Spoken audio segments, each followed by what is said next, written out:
বান্দার নেকামলগুলোকে নষ্ট করে দেয়, ধ্বংস করে দেয়, শেষ করে দেয়, ছাই করে দেয়, নিশ্চিহ্ন করে দেয়, আমল নামা থেকে ডিলিট করে দেয় কোন কোন অপরাধ, কোন কোন পাপ, কোন কোন ভয়াবহ বিষয়, সেগুলোকে জানতে হবে।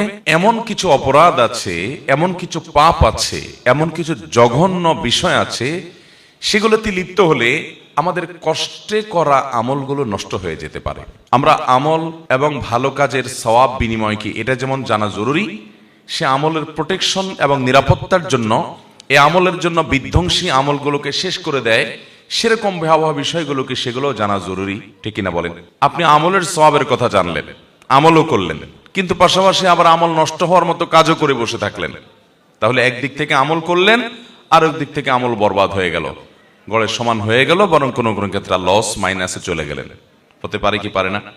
এই জন্য আমাদেরকে জানতে হবে যে বান্দার নেকামলগুলোকে নষ্ট করে দেয়, ধ্বংস করে দেয়, শেষ করে দেয়, ছাই করে দেয়, নিশ্চিহ্ন করে দেয়, আমল নামা থেকে ডিলিট করে দেয় কোন কোন অপরাধ, কোন কোন পাপ, কোন কোন ভয়াবহ বিষয়, সেগুলোকে জানতে হবে, চিহ্নিত করতে হবে, এবং সেগুলো যেন আমাদের আমলের খাতাতে যেন না উঠে, সেগুলো যেন আমাদের লাইফে না থাকে, সেগুলোতে আমরা আলাদা করে ফেলতে পারি।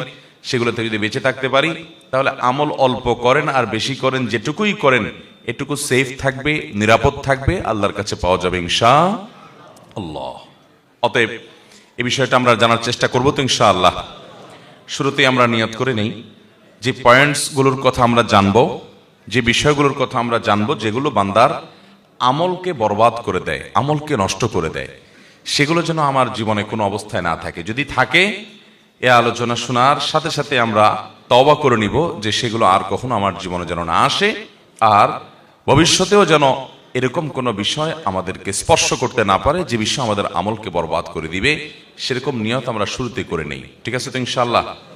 মোহতারাম হাজরিন, বান্দার সকল ভালো কাজ, সকল অর্জন, সকল সওয়াব, সকল নেকামল, এগুলোকে সত্যি এবং প্রকৃত অর্থেই বরবাদ করে দেয়, পরিপূর্ণভাবে ধ্বংস করে দেয় মূলত শিরক এবং কুফরি এবং নেফাক। এটি যখন মুখরিজ আনিল মিল্লাহ পর্যায়ের হয়, অর্থাৎ কেউ যদি বড় শিরক এবং বড় কুফরি এবং বড় নেফাকে লিপ্ত হয়, তাহলে এই ব্যক্তির সমস্ত আমলগুলো বরবাদ হয়ে যায়। সে আগে যত যা করেছে ভালো কাজ সব মাইনাসে চলে যায়, সব ডিলিট হয়ে যায়। কুফরি বলা হয় অবিশ্বাসকে। একজন মানুষ মুসলমান, তিনি নামাজ রোজা ইবাদত বন্দেগী যতটুকু পেরেছেন করেছেন, হঠাৎ করে আল্লাহর কোনো গুরুত্বপূর্ণ নির্দেশ, আল্লাহর কোনো গুরুত্বপূর্ণ নিষেধ যেটা অকাট্যভাবে প্রমাণিত হয়েছে, এরকম কোনো কিছুকে তিনি অস্বীকার করে বসে আছেন। তিনি এটা স্বীকার করেন না, বললেন না আল্লাহর এটা আমি মানি না, নাউজুবিল্লাহ, না এটা আমার বুঝে আসে না, এটা আবার কিভাবে হতে পারে?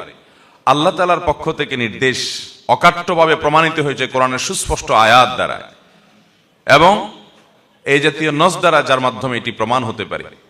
এটা জানার পরও তিনি নিজের যুক্তি, নিজের বুদ্ধি, শয়তানের বিভিন্ন ফাঁদ এবং ফিতনার মধ্যে পা দিয়ে তিনি আল্লাহর ওই কথাটার প্রতি কুফরি করলেন, অস্বীকার করলেন, বিদ্রোহ করলেন, ওইটাকে মানলেন না, ওইটা নিয়ে হাসাহাসি করলেন, তুচ্ছতাচ্ছিল্য করলেন, যেটাকে কুফরি বলা হয়। যে কুফরিটা কুফরে আকবর, যার কারণে মানুষ ইসলাম থেকে খারিজ হয়ে যায়।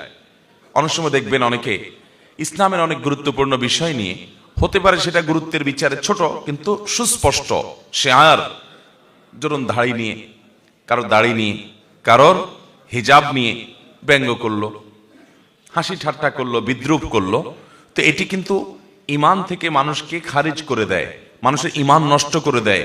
এই পর্যায়ে কুফরি, মানে আল্লাহর এই বিধান আপনি মানছেন না, এটাকে আপনি তাচ্ছিল্য করছেন, মানে হলো এটা আপনি মানলেন না, এটার বিরুদ্ধে বিদ্রোহ করলেন, এটাকে বলা হয় কুফরি। আল্লাহর কোনো বিধিবিধান আপনি নিজে মানতে পারছেন না, আপনার মধ্যে অপরাধ বোধ থাকবে যে হায়রে আমি মানতে পারছি না, দায়টা আমি রাখতে পারছি না, ঠিক আছে আল্লাহ আমাকে তৌফিক দেন, আমি রাখবো ইনশাআল্লাহ, রাখা উচিত, নবীজির নির্দেশ, এটা মানা উচিত। এটা কুফরি না, এটা হলো ফাসিকি, যে আপনি মানতে পারছেন না, এটা ক্ষমার যোগ্য। কিন্তু আপনি দাঁড়িয়ে নিয়ে ঠাট্টা করলেন, তাহলে নবী সাল্লাল্লাহু আলাইহি সাল্লামের সুন্নাহকে, তার নির্দেশকে নিয়ে আপনি হাসাহাসি করলেন, বিদ্রুপ করলেন, এটা কিন্তু বিদ্রোহ করার শামিল, কুফরি। এরকম নানাভাবে কুফরি হতে পারে। আল্লাহ তাআলা বাবা মার সম্পদে ছেলেদের তুলনায় মেয়েদেরকে অর্ধেক সম্পদ দিয়েছে। আপনি আল্লাহর নির্দেশকে নিজের বিবেক দিয়ে বুঝতে গিয়ে বলছেন না এটা আবার কেমন হয়ে গেল, আমি এটা মানি না, আমার ছেলে মেয়ে আমি সবাইকে সমান হারে দেবো, একটু বেশি বুঝলেন। আল্লাহ তাআলা যাকে যতটুকু দেওয়া দরকার তাকে ততটুকু দিয়েছেন। আল্লাহ তাআলা সমান অধিকার দেয় নাই, ন্যায্য অধিকার দিয়েছেন। সমান এক জিনিস আর ন্যায্য আরেক জিনিস। যার যতটুকু প্রয়োজন তাকে ততটুকু দিয়েছেন। সব জায়গায় সমান হলে ন্যায্যতা নিশ্চিত হয় না। আপনার দুইটা ছেলে মেয়ে, একটার বয়স 10 আর একটার বয়স 20, সমান সমান দিতে হলে 10 এবং 20 দুইজনকে একই সাইজের জামা দেওয়া লাগবে। সমান সমান দিতে গেলে 10 বছরেরটার অসুখ হয়েছে, আপনি নাপা খাওয়াচ্ছেন, 20 বছরেরটারও একটা নাপা খাওয়াই দিতে হবে ওর অসুখ না হইলেও, কারণ সমান সমান দিতে হবে। এটা কি ইনসাফের কথা হলো? ইনসাফ হলো ন্যায্যতা, সমান না। আমাদের অনেকে সমান অধিকার খুঁজে বেড়ায়। হ্যাঁ, অনেক ক্ষেত্রে সমান অধিকার দরকার আছে, যেমন যেখানে সমান অধিকার দরকার আল্লাহ ওখানে সমান অধিকার দিয়েছেন, সমান প্রাপ্য আল্লাহ নিশ্চিত করেছেন। যেমন ভালো কাজ যখন আমরা করব, নারী হোক আর পুরুষ হোক, মর্যাদা সমানভাবে পাবে, নারী পুরুষের কারণে কোনো ভেদাভেদ হবে না। আল্লাহ তাআলা কোরআনে কারীমে বলেছেন, মান আমিলা সালিহাম মিনকুম মিন যাকারিন আও উনসা, তোমাদের মধ্যে নারী হোক আর পুরুষ হোক যেই ভালো কাজ করবে, নেক আমল করবে, ফালানুহিয়ান্নাহু হায়াতান তাইয়্যিবা, তাকে আমি পবিত্র জীবন দান করব এবং তার এই কর্মের সর্বোত্তম বিনিময় আল্লাহ তাআলা দান করবেন, সেও আল্লাহ করেছেন। তাহলে সমান অধিকার যেখানে দেওয়া দরকার আল্লাহ সেখানে সমান দিয়েছেন, কিন্তু অনেক জায়গায় ইনসাফ নিশ্চিত করবার জন্য সমান নয়, প্রয়োজন ন্যায্য অধিকার দেওয়া, আল্লাহ তাআলা সেটি দিয়েছেন। এখন আপনি বললেন কি না, পরিত্যক্ত সম্পদে কেন আল্লাহ তাআলা মেয়েদেরকে ছেলেদের অর্ধেক দিলেন? এটা তো জুলুম হয়ে গেল। আল্লাহর সাথে পাল্লা দিয়ে গোল্লা যাওয়ার ব্যবস্থা করলেন আর কি, বেশি পণ্ডিতই করলেন। এরকম কিছু বেশি পণ্ডিত আছে না নাই? ঈমান চলে যাওয়ার মতো কাজ করলেন, আল্লাহর বিধানকে আপনি অস্বীকার করলেন, পাত্তা দিলেন না, বিদ্রোহ করে বসলেন, এটাকে আপনি তাচ্ছিল্য করলেন, উড়াই দিলেন, সাথে সাথে আপনার কুফরি হয়ে গেল। এরকম নানাভাবে আমাদের কুফরি হয়, আমরা বুঝি না। আল্লাহর কাছ থেকে নির্দেশ নিষেধ এবং কোরআন হাদিসের নির্দেশ নিষেধ হিসেবে যেটি প্রমাণিত সুস্পষ্টভাবে, এরকম কোন বিষয়কে অস্বীকার করলে, এরকম কোন বিষয় নিয়ে হাসি তামাশা করলে, ঠাট্টা বিদ্রুপ করলে কুফরি হয়। কুফরের আরো বিভিন্ন প্রকৃতি আছে। এই জাতীয় কোন কুফরে যদি কেউ লিপ্ত হয়, সাথে সাথে তার আমল বরবাদ হয়ে যায়। এই সম্পর্কে আল্লাহ রাব্বুল আলামিন কোরআন কারীমে সূরা মায়েদার 5 নম্বর আয়াতে বলেছেন, অমাই ইয়াকফুর বাদাল ঈমান ফাকাদ হাবিতা আমালু, যে ব্যক্তি ঈমান আনার পর আবার কুফরি করলো, অস্বীকার করলো আল্লাহর কোনো কিছুকে, তাহলে সেক্ষেত্রে তার আমল বরবাদ হয়ে গেল। কুফরি করলো মানে হলো সাথে সাথে তার আমল বরবাদ হয়ে গেল, শেষ। অতএব ভাইরা আমার, আল্লাহ রাব্বুল আলামিনের প্রতি কুফরি যেন আমাদের কোনো আচরণ দ্বারা, কোনো কথা দ্বারা, কোনো বিশ্বাস দ্বারা না হয়, সেজন্য আমাদেরকে সতর্ক থাকতে হবে, সাবধান থাকতে হবে। আমান্না সাল্লামনা, ইমানদারের কথা হলো আল্লাহ রাব্বুল আলামিনের আদেশ নিষেধের উপর আমি ঈমান আনলাম, মেনে নিলাম, আমার বুঝে আসুক বা না আসুক। আমি প্রায়শই একটি উপমা দেই, একটি কবিতা শুনাই। আল্লামা ইকবাল ভারত মহাদেশের অন্যতম ইসলামী জাগরণের মহাকবি এবং দার্শনিক, তিনি বলেছেন, जो समझ में आ गई वो फिर खुदा क्यों कर हुआ। আল্লাহর সব কিছু আপনি বুঝে ফেলেছেন, আপনার ব্রেন দিয়ে আপনি ক্যাপচার করে ফেলেছেন, তাহলে সে আল্লাহ হলো কিভাবে আবার? আপনি একটা সৃষ্টি, আল্লাহ একেবারে ক্ষুদ্রাতি ক্ষুদ্র সৃষ্টি। আল্লাহর কত বিশাল বিশাল সৃষ্টি আছে, এই চন্দ্র, এই সূর্য, এই গ্রহ নক্ষত্র, নবমণ্ডল, ভূমণ্ডল, কত বড় বড় সৃষ্টি আল্লাহর আছে। তার মধ্যে আপনি আমি, আমরা মানুষরা হলাম আল্লাহর একটা ক্ষুদ্র সৃষ্টি। তো ক্ষুদ্র সৃষ্টি হয়ে মহান স্রষ্টা কোন কাজ কেন নির্দেশ করেছেন, কোনটা কেন নিষেধ করেছেন, অমুকরে এত কেন দিয়েছেন, তমুকরে এত কেন দেন নাই, এই সব কেন যদি আপনি বুঝে ফেলতে চান আর বুঝে ফেলতে পারেন, তাহলে সেক্ষেত্রে আল্লাহর সাথে আপনার পার্থক্য থাকলো কি? আল্লাহকে আপনি বুদ্ধির মধ্যে ক্যাপচার করে ফেলছেন। আরে আল্লাহ তো সেই মহান সত্তা যিনি এত সীমাহীন, যার আল্লাহ রাব্বুল আলামিনের যে সত্তা, তার যে নির্দেশ এবং নিষেধের যে ব্যাপ্তি, সেটার যে রহস্য, সেটা এত সীমাহীন যে বান্দা হিসাবে আমরা তার সব কিছুর সকল যৌক্তিকতাকে আমাদের বিবেক বুদ্ধি দিয়ে রপ্ত করে ফেলতে পারবো, এটা কোনোদিনই সম্ভব হতে পারে। একজন মালিক আর একজন শ্রমিক, ধরেন কথার কথা, আপনার একজন ড্রাইভার আছে, একজন পিয়ন আছে। আপনি একটা বড় ফ্যাক্টরির মালিক, বড় ইন্ডাস্ট্রির মালিক, কোটি কোটি টাকা আল্লাহ আপনাকে দিয়েছেন, অনেক শত শত হাজার হাজার লোকজন আপনি চালান। আপনি হয়তো আপনার কোনো পিয়নকে একটা ল্যাপটপ দিয়ে বললেন ল্যাপটপটা খোলো, খুলে আবার বন্ধ করো, খুলে আবার বন্ধ করো। ফোনে বলে দিলেন আমার ল্যাপটপটা একটু ওপেন করো, আবার শাটডাউন করে ফেলো। প্রায় এরকম বলেন। আপনার সে পিয়ন যদি বলে স্যার এই ল্যাপটপ ওপেন করলাম আবার শাটডাউন করলাম, তাতে কি হবে? এটা একটা কোনো কাজ হলো? এই বেহুদা কাজটা কেন করেন স্যার?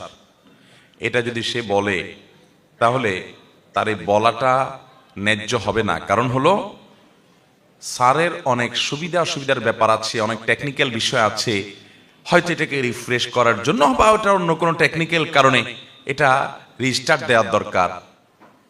তো কোন কারণে কি করা দরকার এই ভদ্রলোক ড্রাইভার বা পিয়ন ওনার বুঝার কথা না, যেটা মালিকের বুঝার কথা। মালিকের সব কিছু যদি এই পিয়ন এবং ড্রাইভার ভদ্রলোক বুঝে ফেলে তাহলে এই তো মালিক হয়ে গেল, ঠিক না বে ঠিক? মালিকের সবকিছুর যৌক্তিকতা, সবকিছুর রহস্য এই ভদ্রলোককে উদ্ঘাটন করতে পারবে? পারবে না। তাহলে মানুষে মানুষে কতটুকু আর পার্থক্য? সেখানে যদি এই অবস্থা হয় তাহলে স্রষ্টার সাথে সৃষ্টির পার্থক্য কতটুকু? মোহতারাম হাজরিন, এই জন্য আল্লাহ তাআলার কোনো আদেশ, কোনো নিষেধ, কোনো কিছু আমাদের যুক্তিতে বুদ্ধিতে কুলাক বা না কুলাক, আমরা ঈমান এনেছি, মেনে নিয়েছি। আল্লাহ তাআলার আদেশ নিষেধের মধ্যে যৌক্তিকতা, উপযোগিতা এটা অবশ্যই আছে। তিনি হাকিম, রহস্য ছাড়া, হিকমা ছাড়া, প্রজ্ঞা ছাড়া তার কোনো আদেশ নিষেধ অনর্থক কোনো কিছু তিনি করেন না। তিনি ফালতু কোনো কথা বলেন না। সেটা হয়তো আমার বুঝে আসছে না, পরের জেনারেশনে বুঝে আসবে। আজ থেকে শত শত বছর আগে, হাজার বছর আগে কোরআনের অনেক আদেশ নিষেধের যথার্থতা তখনকার মানুষরা বুঝে নাই, আমরা বুঝতেছি এখন।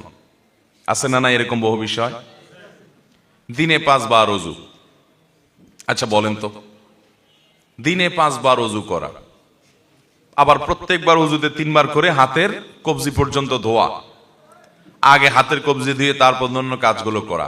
তখনকার সাহাবীদের আমলে, মক্কা মদিনাতে যে সাহাবীরা ছিলেন তাদের আমলে মানুষ ছিল অল্প কিছু, সামান্য হাতে গোনা কিছু মানুষ ছিল একটা শহরের মধ্যে। এত মানুষের গ্যাদারিং ছিল না, এত রোগ জীবাণু এগুলোর এত বেশি আপনার আজকের মতো যেরকম ব্যাপ্তি থাকে ছড়িয়ে পড়ে এসব ছিল না।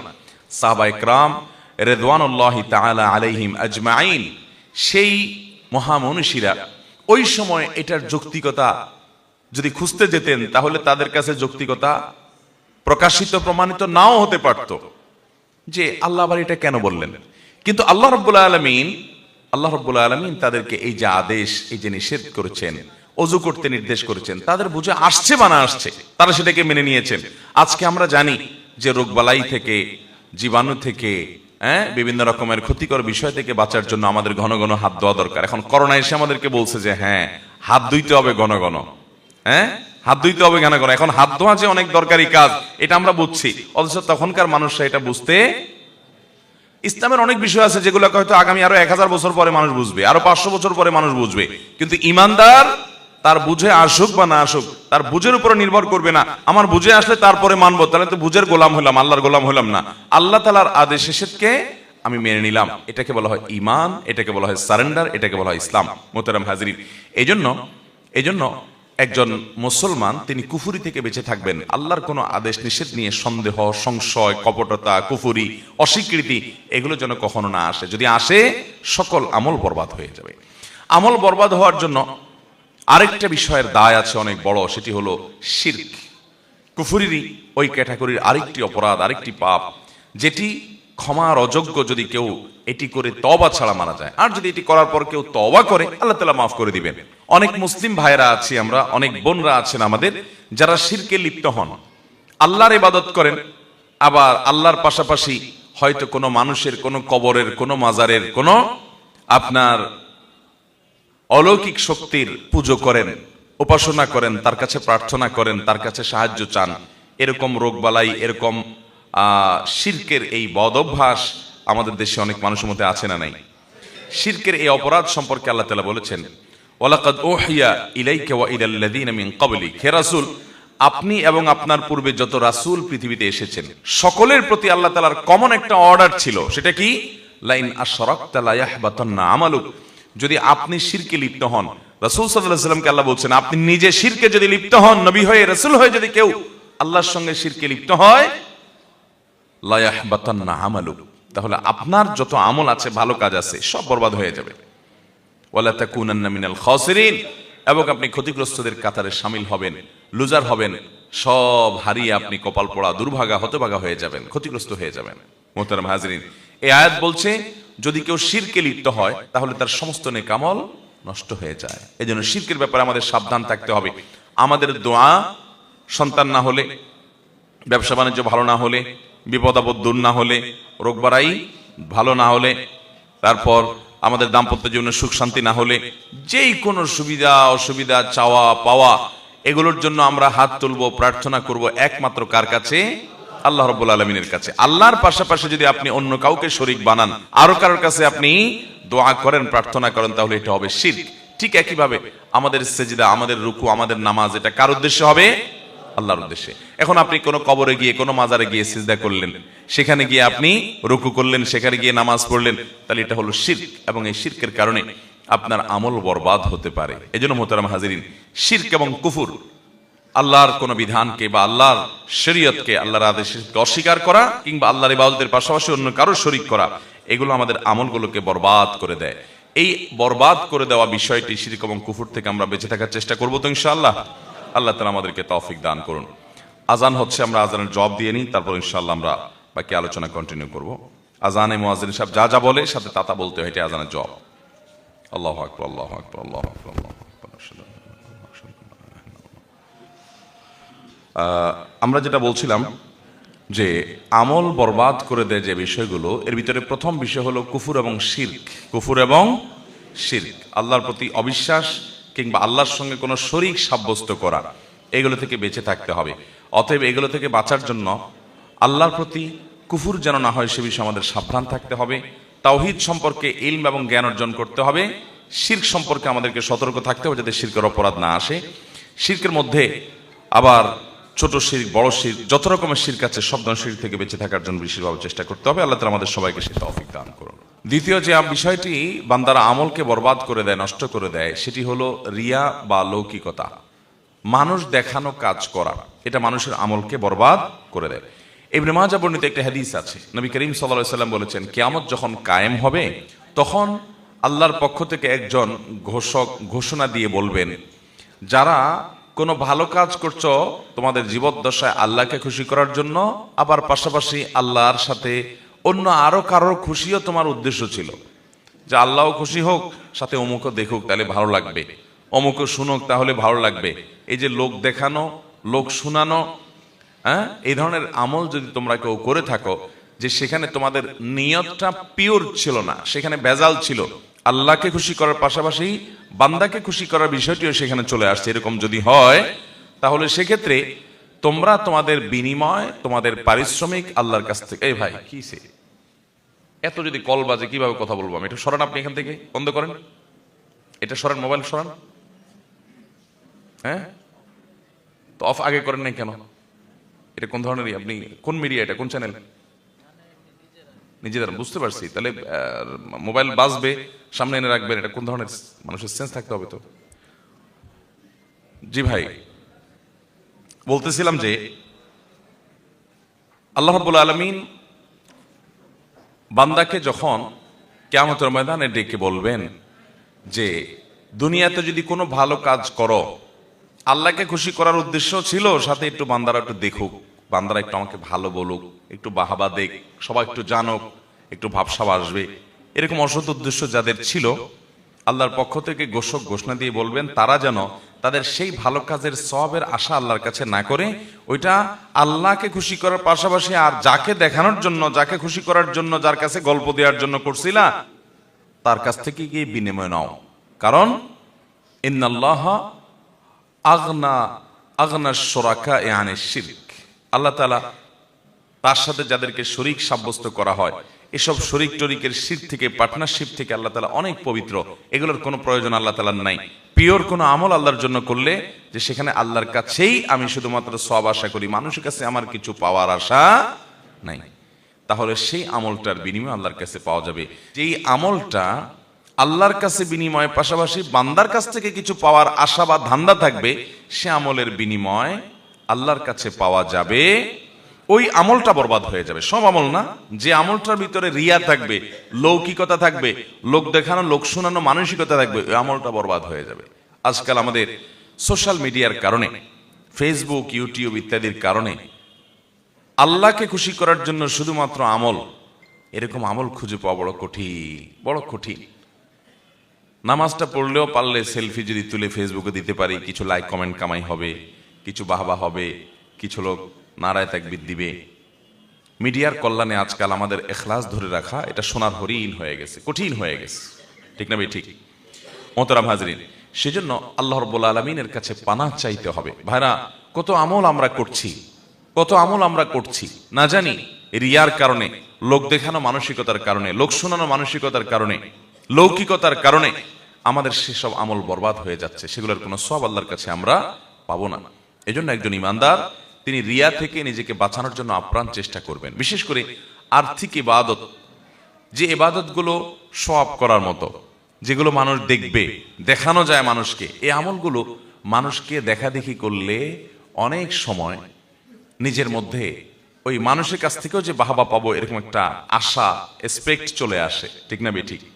ওমরা যাব, হজে যাব, তো কিছু ছবি তুলে ফেসবুকে দিব, কিছু বন্ধু বান্ধব জানবে, তারা দোয়া চাইবে আমার কাছে, তারপর আমার কাছে তারা আমাকে বাহবা দিবে, এরকম আশা অনেক সময় থাকে। ভাইরা আমার, ইমানদার তার গুনাহ বা পাপগুলোকে যেরকম লুকানোর চেষ্টা করে, কেউ যেন না দেখে, কেউ যেন টেন না পায়, যেন চুপো চুপো মোবাইলে খারাপ জিনিস, হারাম জিনিস দেখে শুনে গুনাহকে লুকায় লুকায় করে, যাতে মানুষের কাছে সে ভালো থাকতে পারে, মানুষ যেন তাকে খারাপ মনে না করে।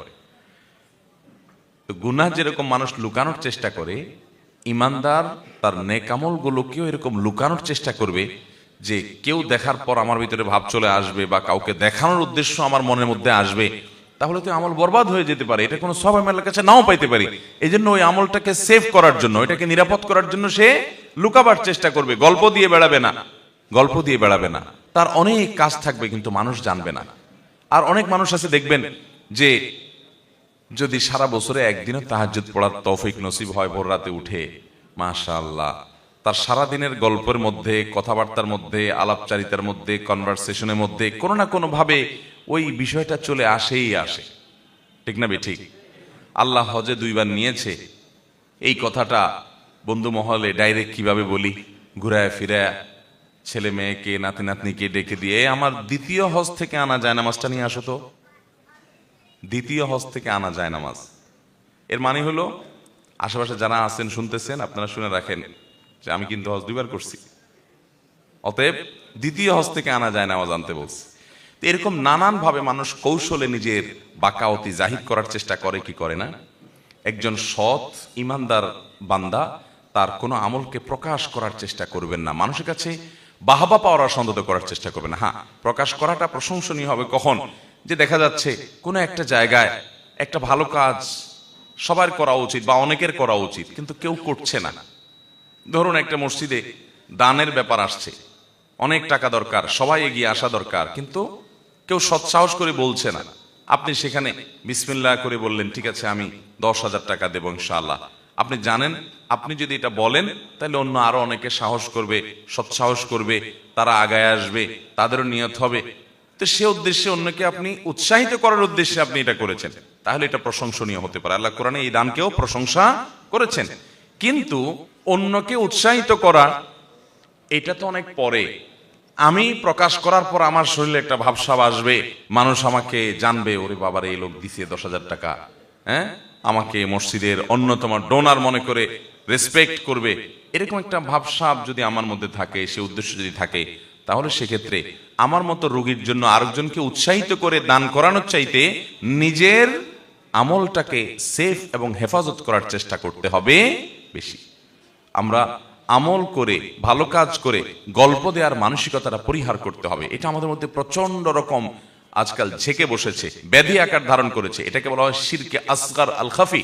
নবী করিম সাল্লাল্লাহু আলাইহি সাল্লাম বলেছেন, শুনো, সকল নবী রাসূলগণ দাজ্জালের ব্যাপারে মানুষকে সাবধান করেছেন, তার উম্মতদেরকে, যে খবরদার কিয়ামতের আগে দাজ্জালের ফিতনা আসবে, যে দাজ্জাল পৃথিবীতে অনেক অলৌকিক ক্ষমতা তার থাকবে, এই ক্ষমতাগুলো দেখে মানুষ ইসলাম থেকে দূরে সরে যাবে। আজকাল দেখবেন যে তথ্য প্রযুক্তি, টেকনোলজির উন্নতির সময় অনেক স্কুল কলেজ পড়ুয়া ভাই বোনেরা অনেক সায়েন্স বা আপনার বিজ্ঞান সম্পর্কে জানাশোনার পর, বিজ্ঞানের উন্নতি অগ্রগতি দেখার পর অনেকে রীতিমতো আখিরাত সম্পর্কে, আল্লাহ সম্পর্কেই সন্দেহের মধ্যে পড়ে যায়, মনে করে যে এই সব বুঝি। তো দাজ্জাল যখন আসবে তার কাছে আরো অলৌকিকত্ব থাকবে, মানুষ ধোঁয়াশার মধ্যে পড়ে যাবে। এই জন্য সকল নবী রাসূলগণ সাবধান করেছেন, দাজ্জালের ফিতনা আসবে, ঈমান হারা হইও না তোমরা এসব ভেলকিবাজিতে। এসব অলৌকিকতা দেখে লাইফটা একেবারে ইজি হয়ে যাবে। রিমোট তো হচ্ছে, রিমোটের চাইতে আরো সামনে অনেক আপ টু ডেট আরো অনেক কিছু হবে এবং একক ক্ষমতা সব চলে আসবে। মানুষের মৃত্যু, জীবন, সব অনেক অদ্ভুত অদ্ভুত ঘটনা দেখবে। খবরদার, এই জন্য আল্লাহ বা আখিরাতের প্রতি যেন ঈমান হারা না হয়, অনেক আগে থেকে সাবধান করে গেছেন, হাজার হাজার বছর আগে থেকে সকল নবী রাসূলগণ দাজ্জালের ব্যাপারে। নবী সাল্লাল্লাহু আলাইহি ওয়াসাল্লাম বলেছেন, দাজ্জালের ফিতনার চাইতেও ভয়াবহ এবং ভয়ঙ্কর ফিতনা হলো এই ফিতনা যেটাকে বলা হয় শিরকে খাফি বা গোপন শিরক। গোপন শিরক, আপনি করছেন ভালো কাজ, তলে তলে আপনার পেটে, আপনার মনে উদ্দেশ্য আছে কি সবাই একটু দেখুক। গল্পটা দিলেন, শরীরে একটু ভাব আসলো, সবাই একটু আপনার দিকে তাকায় রইল, মাশাআল্লাহ মাশাআল্লাহ, সুবহানাল্লাহ, হাজী সাহেব এত ভালো কাজ করছেন। আপনার মধ্যে এক ধরনের আত্মপ্রসাদ চলে আসলো, আত্ম অহংকার চলে আসলো, অজব চলে আসলো। এই জিনিসটা বান্দার আমলকে বরবাদ করে দেয়। আপনি ওই গল্প স্বল্প দিয়া আমলটাকে নষ্ট করে কি লাভ হলো? আমলটা করে শুধু নষ্টই হয়ে শেষ হয় নাই, যে ঠিক আছে আমল করছেন সওয়াব পেলেন না, এটুকু হইলে শেষ একটা ব্যাপার ছিল, এটুকু না, এটা আরো মাইনাসে যাবে, কারণ এটা শিরক, ছোট শিরক। নবী সাল্লাল্লাহু আলাইহি ওয়াসাল্লাম বলেছেন, দাজ্জালের ফিতনা যত ভয়ঙ্কর তার চাইতে বড় ভয়ঙ্কর আমি তোমাদের উপরে ভয় করি, একটা সময় তোমাদের মধ্যে এরকম ছোট শিরক ঝেঁকে বসবে। এই যে ফেসবুক, এই যে হোয়াটসঅ্যাপ, এই যে ইউটিউব, এই যে টিকটক, লাইকি ইত্যাদি সোশ্যাল মিডিয়া, এগুলোর কল্যাণে মানুষ যে কোনো ভালো কাজকে প্রচার করার যে সুযোগ তৈরি হয়েছে আজ, নবী সাল্লাল্লাহু আলাইহি ওয়াসাল্লামের যুগে তো এগুলো ছিল না, কিন্তু তিনি তখন সাবধান করে গেছেন, একটা সময় আসবে যখন তোমরা আমল করবে কিন্তু উদ্দেশ্যের মধ্যে অসততা এত বেশি আসবে যে দাজ্জালের ফিতনার চেয়ে ভয়ঙ্কর হবে। সেটা আজকে আমাদের জনে জনে ঘরে ঘরে হয়ে গেছে। এজন্য একজন ইমানদার হিসেবে আপনার আমার চ্যালেঞ্জ হবে, যেই কোনো ভালো কাজ আল্লাহ করার তৌফিক দিক, আমি সেটাকে লুকাবার চেষ্টা করব। কিছু আমল আছে যেগুলো লুকানোর নয়, আপনি দাঁড়িয়ে রেখেছেন, এটা তো প্রকাশ্য জিনিস। যাকাত দিবেন, ফরজ কাজে লুকানোর জিনিস এটা প্রকাশ্যে দিবেন। কিন্তু আপনি ব্যক্তিগত দান সাদাকা করছেন, আপনি একটা গুনাহ থেকে বাঁচার চেষ্টা করছেন, আপনি একটা নেক আমল করছেন, আপনি তাহাজ্জুদের নামাজ পড়ছেন, আপনি সোমবার বৃহস্পতিবার রোজা রাখছেন, আপনি অন্যান্য নেক আমল কাজ করছেন, সেগুলো আপনাকে মানুষের সামনে গল্প দিয়ে বানানোর উদ্দেশ্য থাকতে পারবে না। হ্যাঁ, কোনো প্রসঙ্গ তো আসলো আপনি বললেন, কিন্তু গল্পবাজি বা বাহাবা নেওয়া উদ্দেশ্য হবে না, লোক শোনানো, লোক দেখানো, এই টার্গেট থাকবে না। তাহলে আপনার আমলটা ঠিক থাকবে। অন্যথায় যে আমল করে মানুষের কাছে ওই যে প্রশংসা কুড়াবেন, আল্লাহর ফেরেশতারা কিয়ামত দিন বলবে, তুমি না অমুকের বাহবা পাওয়ার জন্য বলছিলা, টাকা দান করে এরপর ডানে বামে তাকাইছো, কে কে তোমার দিকে তাকায়, তো ভাব শুনলে আসছে, তো ওখানে তো ফিডব্যাক পেয়ে গেছো, শেষ। আল্লাহর কাছে আর কিছু নাই, বরং এখন শাস্তি আছে যে আল্লাহর সঙ্গে কেন শিরিক করলে, কেন আর অন্য কারো সন্তুষ্টি সেখানে আশা করলে। এই জন্য আমাদের নিয়তগুলোকে প্রতিটা আমলের ক্ষেত্রে আমরা একমাত্র আল্লাহ তাআলার জন্য খালেজ করবো তো ইনশাআল্লাহ। আল্লাহ আমাদেরকে তৌফিক দান করুন। তাহলে আমল নষ্ট করে দেয় যে বিষয়গুলো, এর মধ্যে দ্বিতীয় বিষয় হলো রিয়া এবং লৌকিকতা। সাবধান থাকবো তো ইনশাআল্লাহ। এই রিয়া এবং লৌকিকতা বিশেষ করে অনেক সময় আমল বরবাদ করার মতো পর্যায়ের হয় না, নিজের অজান্তে কিছু লৌকিকতা চলে আসে, সেগুলোতে আমল হয়তো বরবাদ হবে না, কিন্তু সেগুলোও শিরক। এগুলো থেকে বাঁচবেন কিভাবে? কিছু আছে টের পাইছেন আপনি, যে আপনার মধ্যে ভাব আসছে, মানুষ দেখানোর উদ্দেশ্য আসছে, কিছু আসছে আপনি টের পান নাই, আপনার নিজের অজান্তে শিরক হয়ে গেছে, এরকম কিছু সূক্ষ্ম শিরক আছে। বাঁচবেন কিভাবে? নবী করিম সাল্লাল্লাহু আলাইহি ওয়াসাল্লাম দোয়া শিক্ষা দিয়েছেন, আল্লাহুম্মা ইন্নী আউযু বিকা আন উশরিকা বিকা ওয়া আনা আ'লাম ওয়া আস্তাগফিরুকা লিমা লা আ'লাম। আল্লাহ, আপনার কাছে পানাহ চাই, আশ্রয় চাই, আমার জ্ঞাতসারে কোনো শিরক যেন না হয়, আমার অজান্তে অজ্ঞাতসারে যেন কোনো শিরক না হয়। এই উভয় প্রকার শিরক থেকে আল্লাহ আপনার কাছে পানাহ চাই, আপনার কাছে আশ্রয় চাই। এই দোয়াটা বেশি বেশি করে পাঠ করতে হবে। আল্লাহ আমাদেরকে তৌফিক দান করুন। নাম্বার 3, আমল বিধ্বংস, আমলকে শেষ করে দেয়, আমলকে নষ্ট করে দেয়, বরবাদ করে দেয় যে গুনাহ এবং পাপ অপরাধ যে বিষয়, সেগুলোর মধ্যে থেকে একটি হলো হাসাদ বা হিংসা। অন্যের ভালো দেখতে পারেন না, কারোর সাথে আপনার কম্পিটিশন আছে, ওর ভালো দেখলে আপনার জ্বলে। এই রোগটা আমাদের মধ্যে আছে না নেই? ইমানদারের কলিজাটা হতে হবে ফ্রেশ। আমি কারোর ক্ষতি বা অকল্যাণ চাইবো না, সবার ভালো আশা করব। আল্লাহ অমুকে, আমার সাথে হয়তো তার কোনো কারণে একটু বাদাবাদি আছে, একটু আমার সাথে তার কোনো কারণে হয়তো সে আমার সাথে শত্রুতা করে, হয়তো আছে কোনো কারণে কম্পিটিশন বা অন্য কিছু, তারপরও দিন শেষে আমি একজন মুসলমান হিসেবে কারোর ক্ষতি চাইবো না। আল্লাহ তাকেও ভালো দেখ, তারও রোগ বেলায় না হোক, তার ছেলেটা ভালো রেজাল্ট করুক, তার রুটি রুজি ভালো আসুক, তার ব্যবসাটা ভালো হোক, সে সাকসেস হোক, তাতে আমার কোনো সমস্যা তো নাই। কারণ যে আল্লাহ তাকে দিচ্ছে, তাকে দেওয়ার কারণে কি আল্লাহর অভাব হবে, আমাকে দিতে অসুবিধা হবে এরকম? তো এরকম যদি না হয় তাহলে আমার অসুবিধার কথা। আল্লাহ তাকে দিচ্ছে, আরো দেখ, আমার কোনো কষ্ট নাই। আমার হয়তো আল্লাহর কাছে চাওয়া হবে, আল্লাহ আপনি তাকে দিয়েছেন ভালো কথা, আমাকেও দেন। আপনি তাকে দিতে পারেন তো আমাকে তো আপনি দিতে পারেন, আমাকেও দিয়েন আল্লাহ। তাকে দেন, আমার দুঃখ নেই, আরো দেন, আমাকেও দিয়েন আল্লাহ। এই হলো ইমানদারের মেন্টালিটি, এরকম থাকতে হবে। আর যদি আপনার মনে হয় আল্লাহ আমাকে দেওয়ার না দাও, ওর দিও না, আছে না না এগুলা? আমার ছেলেটা পাশ করুক আর না করুক, ওর ছেলে জিপিএ 5 পাইছে, এটা আমি শুনতে চাই না, ঠিক না? আমার দোকানে কাস্টমার ঢুকুক আর না ঢুকুক, ওর দোকানে কাস্টমার ঢুকবে আর ব্যাগ ভর্তি জিনিস নিয়ে বাইরে হবে, এইটা আমি সহ্য করতে পারবো না। এটারে বলে হিংসা, এটারে বলে কি? অন্তরে জ্বালা পোড়া করে। কারোর ভালো দেখলে অন্তরে চিনচিন করে জ্বলে কিনা খেয়াল করবেন। এটা হলো হিংসা মাপার মিটার। যদি জ্বলে তাহলে বুঝবেন এই রোগটা আপনার মধ্যে আছে। ভাইরা আমার, হতে পারে দুনিয়াতে চলতে গেলে কেউ আপনার সাথে শত্রুতা করতেছে, শত্রু আপনার শত্রুর জায়গায় আছে, হোক, তাই বলে আপনি তার ক্ষতি কামনা করবেন, তার ভালো আশা করবেন। আচ্ছা, তাকে যে ভালো জিনিসটা দিয়েছেন, এটা কে দিয়েছেন? তা সেটা দেওয়ার কারণে যদি আপনার মনের মধ্যে কষ্ট হয়, তাহলে আল্লাহর দেওয়ার ব্যাপারে, আল্লাহর দানের ব্যাপারে আপনি এক ধরনের অভিযোগ তুললেন, ঠিক না? যে আল্লাহ তাকে দিয়েছে, আপনি সেটা নিয়ে আপত্তি করছেন, মানে আল্লাহর সাথে আপনি পাল্লা দিচ্ছেন, তাহলে তো গোল্লা যাওয়া লাগবে। আল্লাহ যেহেতু তাকে দিছে, আমার এখানে কোনো সে নাই, আল্লাহ আরো দেখ, এলো ইমানদারের চাওয়া। এই হাসাদ, এ সম্পর্কে একটা হাদিস বর্ণিত হয়েছে বিভিন্ন হাদিস গ্রন্থে। এই হাদিসটির সনদকে মুহাদ্দিসদের অনেকেই একাধিক সনদকে দায়ীফ বলেছেন, আবার কোন কোন সনদকে অনেক ওলামায়ে কেরাম গ্রহণযোগ্যতার লেভেল পর্যন্ত পৌঁছায় বলে মন্তব্য করেছেন। তবে এর মূল বক্তব্য যেটি, সেটি বিভিন্ন হাদিসের আলোকে প্রমাণিত, যেটি হাসাদ বা হিংসা এটা হারাম। যে হাদিসের কথা বলছে সেটি হলো ইয়াকুম ওয়াল হাসাদ, তোমরা হিংসা থেকে বেঁচে থাকবে, অন্তরকে হিংসা থেকে পরিচ্ছন্ন করবে। কারণ ফাইন্নাল হাসাদা ইয়াকুলুল হাসানাত কামা তাকুলুন নারু আল হাতাব, আগুন যেরকম কাঠকে পুড়িয়ে শেষ করে ফেলে, মানুষের মনের ভিতরের হিংসা এটা মানুষের আমলগুলোকে এরকম বরবাদ করে দেয়। ভাইরা আমার, আমল বরবাদ করে দেয়। কারণ হলো, যার প্রতি হিংসা হয় আপনি তার বিরুদ্ধে গীবত করবেন, শিকায়েত করবেন, বদনাম করবেন, দুর্নাম করবেন, তাহলে এর মাধ্যমে আপনার সবটা সে পেয়ে যাবে, আর আপনি গুনাহগার হবেন, তাহলে আপনার আমল বরবাদ হচ্ছে। আপনি আমল করে তারা দিয়ে দিচ্ছেন, আমলগুলো বরবাদ হয়ে যাচ্ছে। এই অর্থে বরবাদ হওয়া, বরবাদ হওয়ার মানে এই নয় যে আপনি কাফের হয়ে যাবেন, কিন্তু আপনার আমলগুলো করছেন আর পাচ্ছে আরেকজন, কারণ হাসাদের কারণে আপনি গীবত শিকায়েতের দিকে চলে যাচ্ছেন। সেজন্য এই হিংসা থেকে বেঁচে থাকতে হবে, কারণ এটাও বান্দার আমলকে বরবাদ করে দিতে পারে।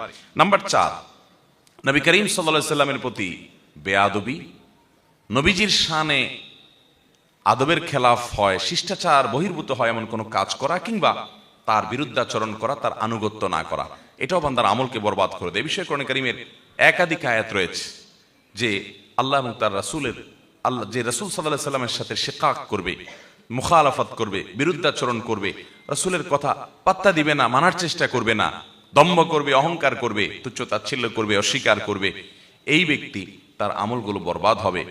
আর নবীজি সাল্লাল্লাহু আলাইহি সাল্লামের সাথে যারা বেয়াদবি করবে, তাদের আমলও বরবাদ হবে। আল্লাহ তাআলা কোরআন কারীমে সূরা হুজুরাতের মধ্যে বলেছেন, ইয়া আইয়ুহাল্লাযীনা আমানু লা তারফাউ আসওয়াতাকুম ফাওকা সাওতিন নবী, তোমরা নবীজির সামনে তোমাদের আওয়াজগুলোকে তার উপরে করিও না, তার চেয়ে বড় আওয়াজে কথা বলিও না, শিষ্টাচার দিকে খেয়াল করবে।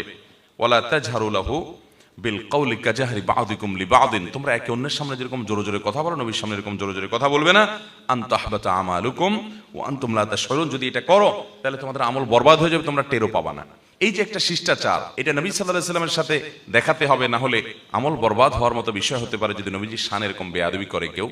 আজ নবী সাল্লাল্লাহু আলাইহি সাল্লাম আমাদের সামনে নাই, কিন্তু নবীর হাদিসের সাথে, নবীর সুন্নাতের সাথে যদি আমরা বেয়াদবি করি, তাহলে এই পরিণতি আমাদেরও হতে পারে। কারণ নবী সাল্লাল্লাহু আলাইহি সাল্লামের সাথে বেয়াদবি করা, তার সুন্নাহর সাথে বেয়াদবি করা একই জিনিস, একই জিনিস।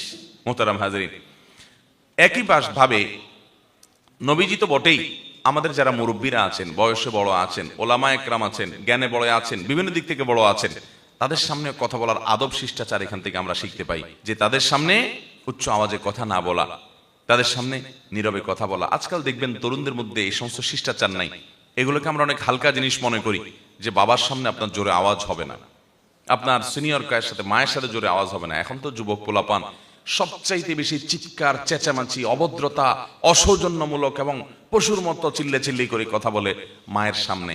দুনিয়াতে সবচেয়ে বেশি দুর্ব্যবহার করা যায় যার সাথে, চিল্লে চিল্লি করা যায় যার সাথে, রাগারাগি করা যায় যার সাথে, তার নাম হলো মা। ঠিক না বেঠিক? বাপের সাথে আবার সব চলে না, কারণ দাঁত ফালাই দিবে থাপ্পড় দিয়া। ঠিক না বেঠিক?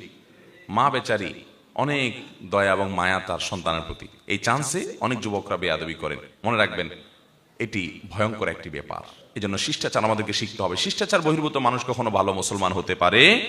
তাহলে নবীজি শানের সাথে যখন বেয়াদবি করা হয় অথবা তার বিরুদ্ধাচরণ করা হয়, তখনও বান্দার আমল বরবাদ হতে পারে। আর 5 নম্বর হলো সালাতুল আসর বা আসরের নামাজ যদি কেউ এটার ব্যাপারে অবহেলা করে। অনেকে দেখবেন আসর নামাজ পড়ে না, অবহেলা করে, পড়ে না, টাইম মতো পড়ে না, 2 দিন পড়ে তো 4 দিন পড়ে না। তো এই ব্যক্তির আমল বরবাদ হওয়ার কথা হাদিসে আছে। সহিহ বুখারীতে আসছে, নবী সাল্লাল্লাহু আলাইহি ওয়াসাল্লাম বলেছেন, মান তারাকা সালাতাল আসর ফাকাদ হাবিতা আমালু। যে ব্যক্তি আসরের নামাজ পড়ে না, বাদ দেয়, তার আমল বরবাদ হয়। এখানে আমল বরবাদ বলতে কি বোঝানো হয়েছে? অনেক মুহাদ্দিসগণ বলেছেন, তার মানে আসর যেহেতু পড়লো না, এজন্য ওই আমলটা বরবাদ হয়ে গেল।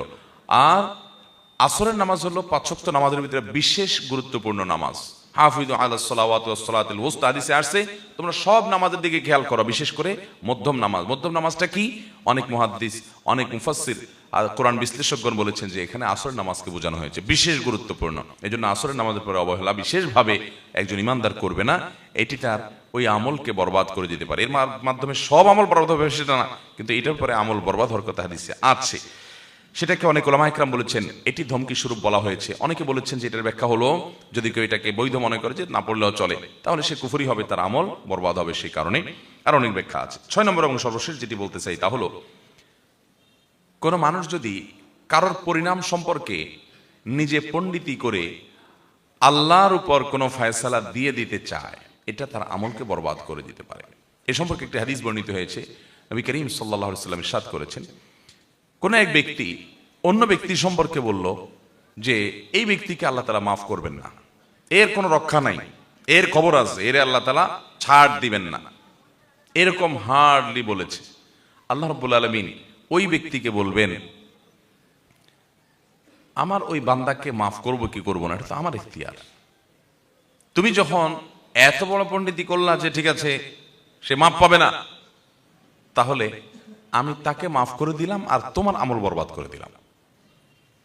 বেশি তুমি আমার উপরে ফয়সালাগিরি করতে গেছো। মুহতারাম হাজিরিন, এটা হলো তখন যখন কোনো মানুষ মুসলমান হবে। মুসলমান হইয়াও তার মধ্যে কি থাকতে পারে? আপনার এ ধরনের বিষয় আসা থাকতে পারে, এ ধরনের দুর্বলতা থাকতে পারে যে সে মুসলমান হওয়ার পরও কোনো গুনাহের কারণে, কোনো পাপের কারণে আপনার কাছে মনে হচ্ছে সে অনেক পাপিষ্ট হয়ে মারা গেছে। আপনি ফয়সালা দিয়ে দিলেন, না এর কোনো রক্ষা নাই, আল্লাহ এর মাফ করবে না। মানে ব্যাপারটা হলো যে আল্লাহর উপর আপনি ফয়সালা দিয়ে বসে আসলেন। এটা ভয়ঙ্কর বিষয়। এটা অনেক ক্ষেত্রে আমাদের আমল বরবাদের কারণ হতে পারে, আল্লাহর রাগের এবং ক্রোধের কারণ হতে পারে।